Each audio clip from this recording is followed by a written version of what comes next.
আলহামদুলিল্লাহি রাব্বিল আলামিন ওয়াসসালাতু ওয়াসসালামু আলা আশরাফিল আমবিয়াই ওয়াল মুরসালিন ওয়া আলা আলিহি ওয়া আসহাবিহি আজমাইন আম্মা বা'দ ফাআউযু বিল্লাহি মিনাশ শাইতানির রাজীম বিসমিল্লাহির রহমানির রহিম ওয়া তুবু ইলাল্লাহি তাওবাতান নাসুহা সাদাকাল্লাহুল আলিয়্যুল আযীম। সুপ্রিয় দর্শক মণ্ডলী, পবিত্র রমজান মাস উপলক্ষে আলোচনা অনুষ্ঠান মাহে রমজান দেখার জন্য সকলকে সাদর আমন্ত্রণ জানাচ্ছি। আজকের অনুষ্ঠানে উপস্থিত রয়েছেন আমাদের বিশেষ দুইজন আলোচক। প্রথমে আমি পরিচয় করাই দিচ্ছি মাওলানা আহমা নুরুল আমিন শাকিক, প্রতিষ্ঠাতা পরিচালক বাইতুল ইমান মাদ্রাসা চট্টগ্রাম। এরপরে রয়েছেন আলহাজ কাজী মাওলানা ফজলুর রহমান, সভাপতি কাজী সমিতি চট্টগ্রাম। সুপ্রিয় দর্শক মণ্ডলী, আমরা পরিচিত হলাম আজকের বিশেষ অতিথিদের সাথে। এ পর্যায়ে আমরা একটি কোরআন তেলাওয়াত শুনব। আউযু বিল্লাহি মিনাশ শাইতানির রাজীম। বিসমিল্লাহির রহমানির রহিম।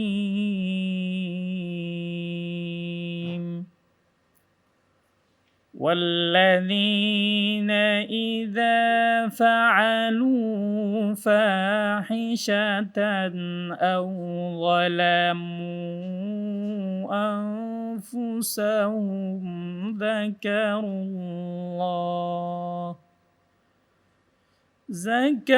الله فاستغفروا لذنوبهم ومن يغفر الذنوب إلا الله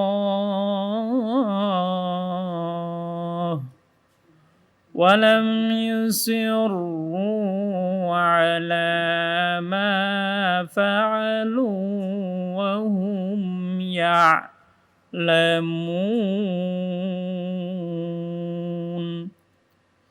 صدق الله العظيم।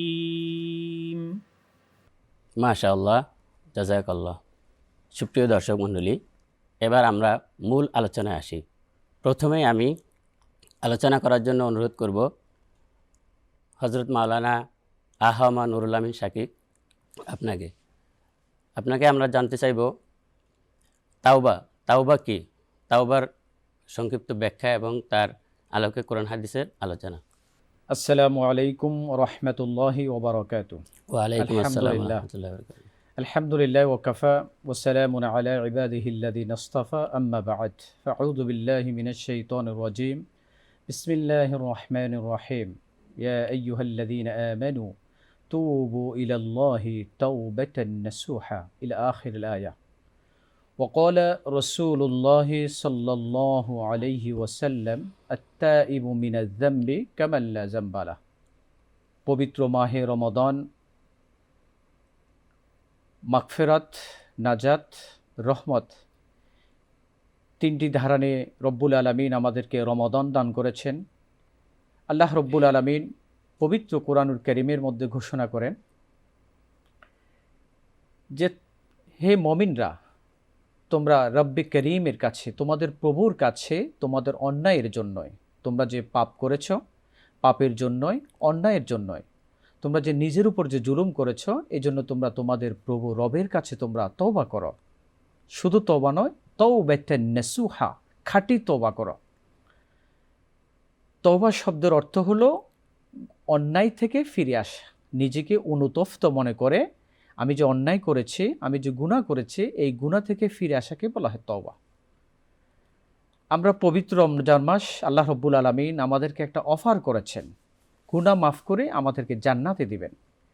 এই পবিত্র রমজানে আমাদের যাদের অন্যায়, অত্যাচার, জুলুম, আমরা যত গুনাহ করেছি, সব গুনাহ থেকে রব্বে করিমের কাছে আমরা ক্ষমা চাবো। আল্লাহ রব্বুল আলামিন এই মাহে রমাদানের মধ্যে আমাদেরকে শুধু মাফ করার জন্য ওসিলা খুঁজতেছেন। যে কোনো একটা নেক কাজ করলে আল্লাহ আমাদেরকে মাফ করে দেবেন। আমি রমজানে রোজা রাখবো, রোজা রাখলে গুনাহ মাফ, তারাবির নামাজ পড়বো, তারাবির নামাজ পড়লে গুনাহ মাফ হয়ে যাবে। আমি রাতে সেহরি খাবো, তাহাজ্জুদ পড়ব, রব্বে করিমের কাছে কান্নাকাটি করব, আল্লাহ রব্বুল আলামিন প্রত্যেকটি নেক কাজের উসিলা আমাদেরকে মাফ করে দেবেন। আমরা কোরআনের বিভিন্ন আয়াতের মধ্যে দেখে থাকি আল্লাহ রব্বুল আলামিন সূরা নূহের মধ্যে বলেছেন, হযরত নূহ আলাইহিস সালাম তার জাতিকে যখন অন্যায় করেছিলেন, সে অন্যায়ের জন্য তিনি তার জাতিকে বললেন, হে আমার জাতি, তোমরা যে অন্যায় করছো, রব্বে করিমের পক্ষ থেকে আযাব আসার আগে তোমরা আল্লাহর কাছে মাপ চাও। কারণ সারা পৃথিবীতে আমরা জানি যে যে কেউ যখন কোনো অন্যায় করে, কোনো পাপ করে, তখন সে শাস্তি পায়। কিন্তু আল্লাহ রব্বুল আলামিনের নাম হলো রহমান, তিনি রহিম, তিনি দয়ালু, তিনি গফফার। তিনি বলেন, তোমরা অন্যায় করছো, আমার কাছে মাপ চাও, আমি মাফ করে দেব। আল্লাহ রব্বুল আলামিন বলেন, হে আমার বন্দারা, তোমরা আমার কাছে আসো, আমার কাছে মাফ চাও, আমি মাফ করে দেব। সেই হিসাবে হযরত নূহ আলাইহিস সালাতু ওয়াস সালাম তার জাতিকে বলেছিলেন, হে আমার জাতি, ফাকুল তুস্তাগফিরু রাব্বাকুম ইন্নাহু কানা গফফারা। হে আমার জাতি, তোমরা তোমাদের সে প্রভু মহান দয়ালুর কাছে তোমরা ক্ষমা চাও। তোমরা যে অন্যায় করেছো, পাপ করেছো, এজন্য রবের কাছে মাফ চাও। ইন্নাহু কানা গফফারা, আল্লাহ রব্বুল আলামিন তোমাদেরকে মাফ করে দিবেন। তোমাদের যত অন্যায়, অনাচার, অত্যাচার, যে পাপ করেছো, সে পাপগুলো আল্লাহ মাফ করে দিবেন। আপনি গুনাহ করছেন, আল্লাহ তওবা করার সাথে সাথে গুনাহ মাফও করবেন, সাথে সাথে আপনাকে সওয়াব দিবেন। তওবার মাধ্যমে জীবনের আত্মশুদ্ধি হয়, জান্নাতের নিকটবর্তী হয়, রিজিকের মধ্যে বরকত হয়, আল্লাহ পাকের নিকটবর্তী হয়, তিনি মৃত্যুর সাথে সাথে জান্নাতে চলে যাওয়ার সুযোগ হয়। আমরা এ মাহে রমজানকে খুব জীবনের সুবর্ণ সুযোগ মনে করে আমরা রব্বে করিমের কাছে সকাল, সন্ধ্যা, রাত আল্লাহর কাছে আমরা মাপ চাবো, আমরা ইস্তেগফার পড়ব, তওবা করব, আল্লাহর কাছে ক্ষমা চাবো। তওবা আমরা মনে করি গুনাহ ছেড়ে দেওয়া। শরীয়তের বিধান, ইসলামী বিধান মতে তওবা হচ্ছে তিনটি জিনিসের নাম। যে ব্যক্তি, যে কোনো সমাজ, যে কোনো ব্যক্তি, যে কোনো মানুষ, সারা পৃথিবীর বিশ্ব মানবতা, যে কোনো মানুষ যদি রবের কাছে আসে অনুতপ্ত হয়, আল্লাহ আমি গুনাহ করেছি, সে এই গুনার জন্য যদি লজ্জিত হয়, রবের দরবারে যদি কান্নাকাটি করে, আল্লাহ তুমি ছাড়া মাফ করার কেউ নাই, আমি সারা পৃথিবীতে অনেক অন্যায় করেছি, এই রবের দরবারে যদি সে সেজদা পড়ে যায়, রবের যদি কান্নাকাটি করে, এবং সে যদি অন্যায় যেটা করছে সেটা যদি ছেড়ে দেয়, এবং কারো পাওনা যদি থাকে, সে পাওনা যদি সে আদায় করে দেয়, রব্বি করিম তাকে মাফ করে দেবেন। আমরা সূরা নাসরের মধ্যে পাই, ইযা জাআ নাসরুল্লাহি ওয়াল ফাতহ ওয়া রাআইতান নাসা ইয়াদখুলুনা ফি দীনিল্লাহি আফওয়াজা ফাসাব্বিহ বিহামদি রাব্বিকা ওয়াস্তাগফির। তুমি তোমার রবের কাছে ইস্তেগফার করো, তওবা করো, ইন্নাহু কানা তাওয়াবা, আল্লাহ রাব্বুল আলামিন আমাদেরকে মাফ করে দেবেন। তওবা এবং ইস্তেগফার দুই জিনিস। ইস্তেগফার হলো মুখে আস্তাগফিরুল্লাহ রাব্বি মিন কুল্লি যামবি ওয়া আতুবু ইলাইহি লা হাওলা ওয়ালা কুওয়াতা ইল্লা বিল্লাহিল আলিয়্যিল আযীম, এটা হলো ইস্তেগফার করা। এবার আমরা আমাদের আরেকজন বিশেষ অতিথি কাজী মাওলানা ফজলুর রহমান সাহেবের কাছে জানতে চাইব, কোরআন ও হাদিসের আলোকে তাওবার গুরুত্ব কি, আপনি যদি বিষয়ে দর্শকবৃন্দকে কিছু জানাতেন। আলহামদুলিল্লাহ ওয়াকাফা ওয়া সালামুন আলা ইবাদিহিল্লাযিনা ইসতাফা, আম্মা বা'দ। قال الله تعالى في كلامه المجيد بسم الله الرحمن الرحيم إن الله يحب التوابين ويحب المتطهرين وقال تعالى في آية أخرى قل يا عبادي الذين أسرفوا على أنفسهم لا تقنطوا من رحمة الله إن الله يغفر الذنوب جميعا ইন্নাহু হুয়াল গফুরুর রহিম।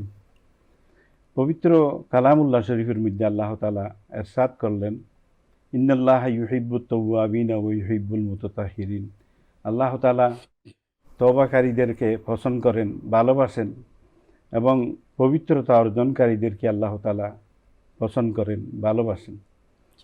আমাদের অন্তরে সবসময় অন্তরের মহব্বত আল্লাহর প্রতি থাকতে হবে।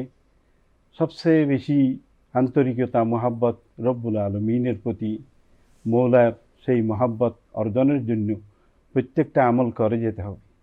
এই জন্য তওবার গুরুত্ব, যে এই তওবা করার পরে যখন বান্দা গুনাহ করে, পাপ করে, অনুশোচনা করে, সেই গুনাহের দিকে যেন আর প্রত্যাবর্তন না করে, ফিরে না যায়। তাই মুসলিম শরীফের হাদিসের মধ্যে আল্লাহ তাআলা ইরশাদ করলেন, ইন্নাল্লাহা ইউহিব্বুত তাওয়াবিনা ওয়া ইউহিব্বুল মুতাতাহহিরিন। আল্লাহ তাআলা তওবাকারীদেরকে পছন্দ করেন, ভালোবাসেন, এবং পবিত্রতা অর্জনকারীদেরকে আল্লাহ তাআলা এই তওবা করার পরে যখন বান্দা গুনাহ করে, পাপ করে, অনুশোচনা করে, সেই গুনাহের দিকে যেন আর প্রত্যাবর্তন না করবে, ফিরে না যাবে। তাই মুসলিম শরীফের হাদিসের মধ্যে রয়েছে যে বান্দা যখন গুনাহ করে রাত্রিবেলায় সকাল পর্যন্ত আল্লাহ তাআলা অপেক্ষা করেন সেই বান্দা তওবা করে কিনা। আবার সকালবেলা করলে রাত পর্যন্ত অপেক্ষা করেন, ফেরেশতাদেরকে বলেন এখন গুনাহ লিখিও না, তওবা করে কিনা একটু অপেক্ষা করি দেখি। এত বড় মেহেরবান রব্বুল আলামিন, বিশেষভাবে পবিত্র এই মাহে রমজান তওবার মাস আমাদের জন্য বড় একটা সুযোগ এসেছে। এই পবিত্র মাসটাকে যেন আমরা কাজে লাগাই, গনিমত মনে করি, মূল্যায়ন করি। পবিত্র কোরআনের মধ্যে আল্লাহ তাআলা বলেছেন, কুল ইয়া ইবাদিয়াল্লাযীনা আসরাফু আলা আনফুসিহিম, হে মুহাম্মদ সাল্লাল্লাহু আলাইহি ওয়াসাল্লাম, হে আমার হাবিব আপনি বলে দিন, ইয়া ইবাদিয়াল্লাযীনা আসরাফু, হে আমার ওই সমস্ত বান্দারা যারা সীমালঙ্ঘন করেছ, আলা আনফুসিহিম তাদের আত্মার উপর, লা তাকনাতু মির রাহমাতিল্লাহ, যেন তোমরা আল্লাহর রহমতটাকে নৈরাশ হইও না। মুসলিম ইবনে মাজাহ শরীফের এক হাদিসের মধ্যে, অন্যান্য সাহার রওয়ায়াতের মধ্যে রয়েছে যে বান্দা বড় অপরাধ করলেও যখন কবিরা গুনাহ করে তওবার মাধ্যমে আল্লাহ তাআলা সেই গুনাহগুলো মাফ করে দেন। সগীরা গুনার জন্য কিছু কিছু আমল আছে, সেইগুলো করলে আল্লাহ তাআলা গুনাহ ক্ষমা করে দেন, কিন্তু তওবা করতে হয় কবিরা গুনার জন্য। আল্লাহ তাআলা এই যে সুযোগটা আমাদের পবিত্র মাহে রমজানের মধ্যে দিয়েছেন, এই পবিত্র মাহে রমজানটা আত্মশুদ্ধির মাস আমরা পেয়েছি, আত্মসমালোচনার মাস আমরা পেয়েছি, তওবা ইস্তেগফারের মাস আমরা পেয়েছি। যেন আমরা, হাদিসের মধ্যে আছে 70 থেকে 100 বার দৈনিক তওবা ইস্তেগফারের কথা হাদিসের মধ্যে আল্লাহ রাসূল সাল্লাল্লাহু আলাইহি ওয়াসাল্লাম আমাদেরকে গুরুত্ব দিয়ে বলছেন। তাই আমরা নিজেকে নিষ্পাপ করার জন্য, যেমন তিরমিজি শরীফের হাদিসের মধ্যে আছে, আত-তাইবু মিনাজ যামবি কামান লা যামবা লাহু, যে ব্যক্তি গুনাহ থেকে তওবা করবে সেই ওই ব্যক্তির মতো যার কোনো গুনাহ নেই। অন্য বর্ণনার মধ্যে আছে রয়েছে যে কায়ুমিন ওয়ালাদাতহু উম্মুহু, যে তার মায়ের পেট থেকে নিষ্পাপ অবস্থায় যেভাবে সেই ব্যক্তি জন্মগ্রহণ করে, সেইভাবে তওবাকারী বান্দারও আল্লাহ তাআলা এত অধিক পুরস্কার ভূষিত করেন। তাই এই পবিত্র মাহে রমজানকে আমরা গুরুত্ব দেব, তওবা ইস্তেগফারের মাধ্যমে নিষ্পাপ জীবন হিসাবে গড়ে তোলার চেষ্টা করব। যেহেতু এই পবিত্র মাহে রমজানটা এমন নিয়ামত উজমা, অপরিসীম নাজ ও নিয়ামত আল্লাহ তাআলা আমাদের জন্য দিয়েছেন, যে একটা নফল কাজ করলে অন্য মাসের মধ্যে ফরজের সওয়াব সমান আল্লাহ তাআলা দান করেন। এই মাসের মধ্যে একটা ফরজ আদায় করলে 70টা ফরজ আদায় করার যেই সমান সওয়াব আল্লাহ তাআলা আমাদেরকে অসংখ্য নাজ ও নিয়ামত দ্বারা ভরপুর করে দিয়েছেন। আমরাও যেন গুনাহ মাপ চেয়ে আল্লাহর দরবারে তওবা ইস্তেগফার করে, যেমন হাদিসের মধ্যে যেইভাবে পবিত্র কোরআনের মধ্যে অসংখ্য আয়াত রয়েছে তওবার ব্যাপারে, ইস্তেগফারের ব্যাপারে, ঠিক অনুরূপভাবে আল্লাহ রাসূল সাল্লাল্লাহু আলাইহি ওয়াসাল্লাম হাদিসের মধ্যে তার অসংখ্য হাদিস অমীয় বাণী বর্ণনা করেছেন উম্মতের ইসলাহের জন্য, উম্মতের সংস্কারের জন্য, উম্মতের সংশোধনের জন্য, উম্মাকে সঠিক একটা পথ নির্দেশনার জন্য, উম্মাকে সুন্দর একটি তজকিয়ে নফসের পথ এবং অন্তরের পরিচ্ছন্নতার সেই পথ উন্মুক্ত করার জন্য। কারণ ইস্তেগফার, আমার পূর্বের আলোচক তিনি বলেছেন, মুখে আস্তাগফিরুল্লাহ বললেই ইস্তেগফার হয়, কিন্তু তওবার বিষয়টা অন্তরের অন্তঃস্থলে এমনভাবে বান্দা আল্লাহর কাছে খালেসভাবে তওবায়ে নসুহা করবে, আন্তরিকভাবে আল্লাহর কাছে চাইবি যে রব্বুল আলামিন, আমি যা করেছি বিগত জীবনে, ভবিষ্যতে আর জীবনে কোনোদিন এই ধরনের অপরাধ করব না, অন্যায় করব না, জুলুম করব না, কোনো ধরনের সেই শরীয়তের খেলাফ আমলের দিকে আর নিজেকে দাবিত করব না। এ পর্যায়ে শুনবো যে ইস্তেগফার এবং তাওবা দুটোই কি একই জিনিস নাকি ভিন্ন ভিন্ন? এ বিষয়ে আমি আমাদের আলোচক মাওলানা নুরুল আমিন শাকিক সাহেবের কাছে কিছু জানতে চাই। ইস্তেগফার হচ্ছে মুখে আল্লাহর কাছে সাথে সাথে মাপ চাওয়া। কোনো বন্দার অন্যায় হলে একটা গুনাহ করছেন, সাথে সাথে বলা আস্তাগফিরুল্লাহ, আল্লাহ আমি আপনার কাছে মাপ চাচ্ছি। আর তওবা হচ্ছে যে আল্লাহর কাছে অনুতপ্ত হওয়া, গুনাহ থেকে ফিরে আসা। হাদিসের মধ্যে আসছে 4টা জিনিসের নাম হচ্ছে যে তওবা। 4টা কাজ যদি কোনো বান্দা, কোনো মানুষ, কোনো ইমানদার আল্লাহওয়ালা গুনাহগার যদি আল্লাহর কাছে 4টা জিনিস করে, এই 4টা জিনিসকেই বলা হচ্ছে যে তওবা। 4টা জিনিসের মধ্যে একটা জিনিস হলো যে সে যে গুনাহটা করলো, যে অন্যায়টা করলো, সেটার সাথে সাথে ছেড়ে দেওয়া। 2 নম্বর, সে যে কাজটা করছে এই কাজের জন্য রব্বি কারিমের কাছে কান্নাকাটি করা, অনুতপ্ত হওয়া, লজ্জিত হওয়া, আল্লাহ আমি যে গুনাহ করছি আমাকে মাফ করে দেন।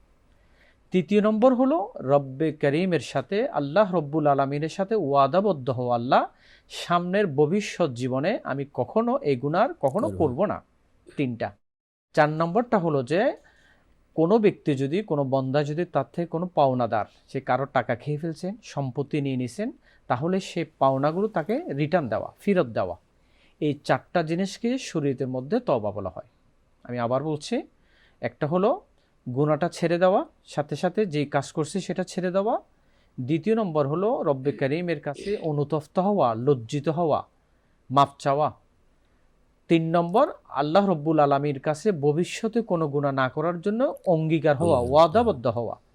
4 নম্বর কারো পাওনা থাকলে সেটা দিয়ে দেওয়া। এই 4টা কাজ যদি কোনো বান্দা করে, আল্লাহ রব্বুল আলমিন বলেন এটাই হচ্ছে যে আত্তাইবু মিনাজ যামবি কামাল্লা জাম্বালা, সেই গুনাহ থেকে এমনভাবে আমার কাছে মাপ চেয়েছে সে যেন জীবনে কখনো গুনাহই করে নেই। সুবহানাল্লাহি ওয়া বিহামদিহি। কাল কিয়ামতের ময়দানে, হাসরের মাঠে আল্লাহ রব্বুল আলামিন যে সে অন্যায় করছে কথা উপস্থাপনই করবেন না, এটা আসবেও না, একদম ফ্রেশ, সে কোনো গুনাহই করে নেই। আপনি শেষ পর্যায়ে বলছেন যে গুনার জন্য অবশ্যই তাওবা করতে হবে, ইস্তেগফার করতে হবে। এ বিষয়ে আমি আমাদের হযরত মাওলানা ফজলুর রহমান সাহেবের কাছে জানতে চাইব, তাওবার জন্য পূর্ব শর্ত হলো গুনাহ। সেই গুনাহ কী কী, কোন কোন গুনাহগুলো আমাদের বিশেষভাবে জানা প্রয়োজন, এবং কোন কোন গুনাহগুলো কবিরা গুনাহ, বাকিগুলা সগীরা গুনাহ, এই বিষয়ে যদি আপনি দর্শকবৃন্দকে কিছু জানাতেন। কবিরা গুনার বিষয়টা হাদিসের মধ্যে অনেক তার বর্ণনা এসেছে। কোনো কোনো বর্ণনায় 30টা এসেছে, কোনো কোনো বর্ণনায় আরও বেশি এসেছে। আলা ইখতিলাফিল আকওয়াল, মতানৈক্য সহকারে যে কবিরা গুনার যেই বিষয়টা আমরা দেখতে পাই, যেমন মিথ্যা কথা বলা, চুরি করা, ডাকাতি করা, ছিনতাই করা, রাজনী করা, জুলুম করা, পরের হক নষ্ট করা, এইভাবে অসংখ্য কবিরা গুনার কথা হাদিসের মধ্যে উল্লেখ এসেছে। মা বাবার অবাধ্য হওয়া, উকুকুল ওয়ালিদাইন, মা বাবার অমান্য হওয়া, অমান্য করা, কথা না শোনা, না মানা, এই সমস্ত অনেক বিষয় রয়েছে। সেইগুলো কোনো বান্দা যখন করে তখন আল্লাহর দরবারে তওবা নসুহা করতে হয়। আর বিশেষভাবে এই সমস্ত গুরুত্বপূর্ণ বিষয়গুলো আল্লাহ রসুল সাল্লাল্লাহু আলাইহি ওয়াসাল্লাম আমাদেরকে হুকুম দিয়েছেন পবিত্রতা অর্জন করার জন্য। যেহেতু পবিত্রতা আমাদের 2 ধরনের আছে। একটা পবিত্র হলো আমরা জাহিরি বাহ্যিক পবিত্রতা অর্জন করি, ওযু করি, তারপর অঙ্গ প্রত্যঙ্গগুলো ধৌত করি নামাজের আগে, এটা হলো জাহিরি পবিত্রতা। আরেকটা বাতিনি পবিত্রতা, তাহারতে বাতেনা যেটাকে বলে, সেটা হলো অন্তরকে তওবার মাধ্যমে পরিষ্কার করে নেওয়া। সুবহানাল্লাহ। বিভিন্ন গীবত থেকে, পর নিন্দা থেকে, পরের সমালোচনা থেকে, পরের গীবত থেকে, চুগলখড়ি থেকে, এই সমস্ত বিষয়গুলো থেকে যখন অন্তরকে পরিষ্কার রাখতে পারব, তখন আল্লাহ তাআলা আমাদের সমস্ত ইবাদতগুলো কি করবেন, কবুল করবেন। তখন আমানত সহকারে, যেইভাবে আব্দুল্লাহ ইবনে মাসউদ রাদিয়াল্লাহু তাআলা আনহুর হাদিসের মধ্যে রয়েছে যে প্রত্যেকটা বস্তু আমাদের জন্য আমানত, প্রত্যেকটা বিষয় আমাদের জন্য আমানত, সেই আমানতটা আমরা যেন সঠিকভাবে যথাযোগ্য মর্যাদায়, যথা উপযুক্ত ব্যক্তিদের নিকট প্রত্যার্পণ করতে পারি। আল্লাহ কোরআনের মধ্যে বলছেন, ইন্নাল্লাহা ইয়া'মুরুকুম আন তুআদ্দুল আমানাতি ইলা আহলিহা। আল্লাহ তাআলা আমানতসমূহ যথাযোগ্য উপযুক্ত ব্যক্তির নিকট প্রত্যার্পণ করার জন্য, আদায় করার জন্য হুকুম দিয়েছেন। তাহলে আমানত বলতে শুধু অর্থ সম্পদের বিষয় তা না, হকুল্লাহর মধ্যে আমানত আছে, আল্লাহর হক, নামাজ, রোজা, হজ, যাকাত, এই সমস্ত বিষয়। আর হকুল ইবাদ, বান্দার হকের মধ্যে রয়েছে, যেমন রক্তপাত, এটা প্রথম কিয়ামতের ময়দানে আল্লাহ তাআলা ফয়সালা করবেন, হাদিসের মধ্যে এটাই রয়েছে। আর আল্লাহর হকের মধ্যে প্রথম আল্লাহ হিসাব নেবেন নামাজের ব্যাপারে। এটার গুরুত্ব সহকারে আল্লাহ তাআলা, আল্লাহর হাবিব সাল্লাল্লাহু আলাইহি ওয়াসাল্লাম আমাদের জন্য তার বিশদ আলোচনা করেছেন হাদিসের মধ্যে। তাই আমরা চেষ্টা করব এই পবিত্র তওবা এবং ইস্তেগফারের মাধ্যমে এই পবিত্র মাহে রমজানকে তার পুরা হক আদায় করে আমরা যেন সুন্দর একটা জীবন গঠন করার জন্য চেষ্টা করব। শুকরিয়া মহতারাম অতিথি। শেষ পর্যায়ে আমি আমাদের আরেকজন অতিথির কাছে জানতে চাইব, গুনাহ থেকে ফিরে আসার সময় কতটুকু, কখন পর্যন্ত আমরা গুনাহ থেকে ফিরে আসতে পারবো এবং তাওবা করতে পারবো, তাওবার শেষ পর্যায়ে শেষ সময়টুকু কতটুকু, এ বিষয়ে যদি দর্শকবৃন্দ কিছু জানাতেন। আমরা জানি নামাজ পড়ার জন্য একটা সময় লাগে এবং রোজা রাখার জন্য একটা সময় লাগে, হজ করতে হলে একটা সময় প্রয়োজন আছে। কিন্তু তওবা এবং ইস্তেগফার এমন একটা বিষয় যেটার জন্য কোনো সময় নেই, যে কোনো সময় তওবা করা যায়, ইস্তেগফার করা যায়। কিন্তু সর্বশেষ মানুষের মৃত্যুর একদম, মানুষের যখন একদম নিকটবর্তী, এখনই সে দুনিয়া থেকে বিদায় হয়ে যাবেন, তিনি হযরত আজরাইল আলাইহিস সালামকে দেখে ফেলছেন, তার মৃত্যুর একদম সন্নিকট এসে গেছেন, সে জেনে গেছেন এখনই মারা যাবেন, এই সময় কিন্তু তওবা কবুল হয় না। এই জন্য আমাদেরকে সার্বক্ষণিক তওবা করেই প্রস্তুত থাকা। কার কখন মৃত্যু আসবে আমরা কেউ জানি না। আল্লাহ রাব্বুল আলামিন আমাদেরকে যখন দুনিয়াতে পাঠালেন, আমাদের মৃত্যু হবেই যে কোনো সময়। আল্লাযী খালাকাল মাউতা ওয়াল হায়াতা লিয়াবলুয়াকুম আইয়ুকুম আহসানু আমালা। আল্লাহ আমাদের জীবন সৃষ্টি করেছেন, মৃত্যু সৃষ্টি করেছেন, এই দুটার মধ্য দিয়ে আমাদের পরীক্ষা নেবেন কে সর্বোত্তম আমল করে। এই জন্য আমাদেরকে সব সময়, আমাদের যে আজকে শাইখুল হাদিস সুন্দর উপস্থাপন করছেন যে আমাদেরকে পবিত্র, কদ আফলাহা মান যাক্কাহা, দিল পরিষ্কার করে সার্বক্ষণিক আমাদেরকে পরকালের জন্য প্রস্তুত থাকা। এই জন্য মৃত্যুর আগ পরে একদম শেষ বিছানায় পড়ার আগে আমাদেরকে তওবা করা, যে কোনো বড় গুনাহ থেকে, কোন আল্লাহওয়ালা, কোন আল্লাহর বন্দা, একদম ইমানদার কোনো ব্যক্তির হাতে তওবা করা, অথবা নিজে নিজে তওবা করা। তওবাটা নিজেও করতে পারবেন, কার মাধ্যমে করাতে পারবেন। যে সবচেয়ে বেটার হয় নিজে আল্লাহর কাছে লজ্জিত হওয়া, কান্নাকাটি করা, তওবা করা। আমরা তওবার অনেকগুলো দোয়া পাই, আমরা ইস্তেগফার পাই, যেমন সাইয়্যিদুল ইস্তেগফার আছে, হাদিসের মধ্যে আসছে, আল্লাহুম্মা আনতা রাব্বি লা ইলাহা ইল্লা আনতা খালাকতানি ইলা আখির। এই দোয়াটা আমরা পড়তে পারি। ইস্তেগফার, আস্তাগফিরুল্লাহ রাব্বি মিন কুল্লি যামবিন ওয়া আতুবু ইলাই, লা হাওলা ওয়ালা কুওয়াতা ইল্লা বিল্লাহিল আলিয়্যিল আযীম। ইস্তেগফার পড়তে পারি আমরা। আল্লাহ রাব্বুল আলামিন যে কোনো নেক কাজের মাধ্যমে আমাদেরকে মাফ করে দিবেন। আমরা জানি আল্লাহ রাব্বুল আলামিন আমাদেরকে বারবার বলেছেন, তোমরা আমার কাছে মাপ চাও, মাপ চাইলে আমি ক্ষমা করে দিব তোমাদেরকে। তোমরা বলছে যে তওবাটা মুমিনদের জন্য সফলতার একটা মাধ্যম। ওয়াতুবু ইলাল্লাহি জামিয়া আইয়ুহাল মুমিনুন লাআল্লাকুম তুফলিহুন। হে মুমিন, সারা পৃথিবীর বিশ্ব মুমিনদেরকে আল্লাহ রাব্বুল আলামিন ডেকে বলছেন, তোমরা সবাই আমার কাছে তওবা করো, যদি তওবা করো তোমরা সফল কাম হবে। সফলতার আরেকটি মাধ্যম এই মাহে রমাদানের মধ্যে যদি আমরা আল্লাহ রাব্বুল আলামিনের কাছে যদি ক্ষমা চাই, তওবা করে, তাহলে আমাদের জীবন সফল হবে। আমরা দুনিয়াতেও শান্তি পাবো, পরকালে মুক্তি পাবো ইনশাআল্লাহ। আল্লাহ পাক আমাদেরকে তওবা ইস্তেগফার করে, গুনাহ মাফ করে আল্লাহর সন্তুষ্টি অর্জন করার এবং জান্নাতে যাওয়ার তৌফিক দান করুক। আমিন। ওয়া আখির দাওয়ানা আলহামদুলিল্লাহি রাব্বিল আলামিন। মুহতারাম অতিথিবৃন্দ, আজকের অনুষ্ঠানে আপনারা উপস্থিত হয়ে আমাদেরকে ধন্য করেছেন, এই জন্য আপনাদের কাছে কৃতজ্ঞতা জ্ঞাপন করছি এবং ধন্যবাদ জানাচ্ছি, অসংখ্য অসংখ্য ধন্যবাদ। সুপ্রিয় দর্শকবৃন্দ, পবিত্র রমজান মাস উপলক্ষে মাহে রমজান অনুষ্ঠান আজকের মতন এখানেই শেষ। সবাই সুস্থ থাকুন, ভালো থাকুন, খোদা হাফেজ। আসসালামু আলাইকুম রহমতুল্লাহ।